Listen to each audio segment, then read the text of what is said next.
This man is a self-made billionaire and has some advice for everybody watching. Do not sit back and wait for the government to act. Go create your own opportunities. Joining me now from Austin, Texas is John Paul DeJoria, CEO of Paul Mitchell, co-founder there, and also owner of Patron, among many businesses that you're involved in. John Paul, it was great of you to be here. Let me ask you this, though, because to talk about opportunity is one thing, and you did it and did it more successfully than the vast majority of people. But for somebody who's struggling to find work, how does that translate? Well, first of all, you have to understand we're in America. It's we the people.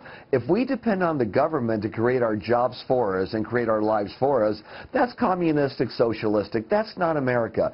We the people must work and go out there and find something. And I've got to tell you, there's a lot out there. You just have to know. I'll give you an example. I was in Tyler, Texas last night with two 26-year-olds, Jessica and Tyler. They wanted to open up a salon. They didn't have several $100,000. In the last 3 years in this economy, they managed to get together $50,000, opened a salon, went to one of the Paul Mitchell schools. We have about 16,000 students that graduate each year from our school, and there's more jobs waiting than there are students to fill right now. However, we ask salons, go to the school to get the people, don't wait for them to go to you. All of a sudden, they were fully staffed in full operation the very first day.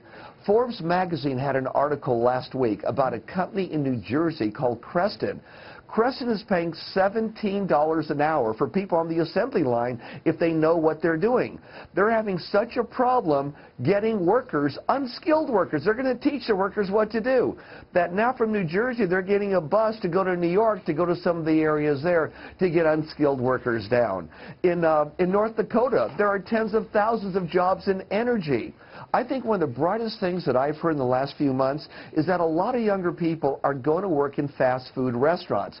Maybe it's minimum wage. Instead of waiting for their ideal job, they're doing something temporarily to get them underway. So it's we the people that should take over, find the opportunities, go for them, and be back to what America's all about. We the people making it happen, and not just waiting for the government to do something great. I have to say, well, speaking of government, you might want to run for public office, John Paul. I'm just saying. But I know that you signed Warren Buffett's giving pledge not long ago to give away at least half of your fortune, giving it away yourself, not to the government, I might add. Do you think that we give in this country, the people who have made the bucks, do you think that you give enough? I think, well, I definitely feel that I give enough, and I'm giving more. The whole thing is now I'm finding out where to put the money, where it's really working. So every year I'm giving more and more, and I think there's a lot more like me that are out there. But you look at it this way. I could spend $1 on a philanthropy program like Grow Appalachia. I could spend $1 and maybe get $50 or $100 worth of what the government would get.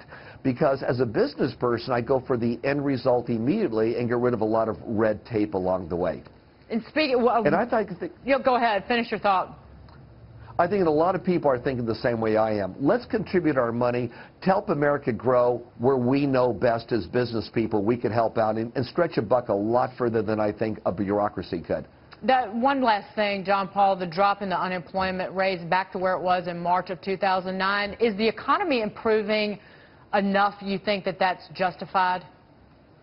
Well, I look at it this way. There's only 1/3 of the people that lost their jobs back, in 2008 that are back at work. There's still a lot that aren't back at work. I think that the justification is this. We need a lot more people back to work. And a lot of people, for example, I think, in politics should look at where they're weak and where they're strong. May I give you an example of the super committee, if you don't mind? Sure, go for it. The super committee. Yeah, the super committee was a great idea, but how do you make it work?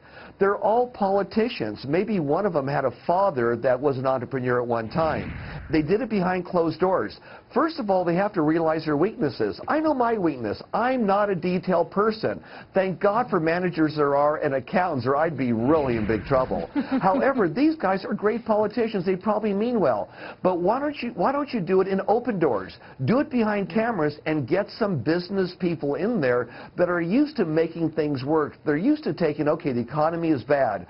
How do we now reduce our expenses and make things work? You look at corporate America, they have a lot of money now now that's there. Why? Because when things went bad, they looked at how do we make things go right? How do we spend less and get more results? So if the super committee had some business people in there helping them out, and they did it not behind closed doors, but in front of windows with cameras in there, they could solve this not for $1.25 trillion, but maybe $4 or $5 trillion amen to that. properly to help America. John Paul, it was great to talk to you. Thank you so much. John Paul DeJoria, always full of ideas, and he made it big, my man. Please come back very soon. Take care. And you can too.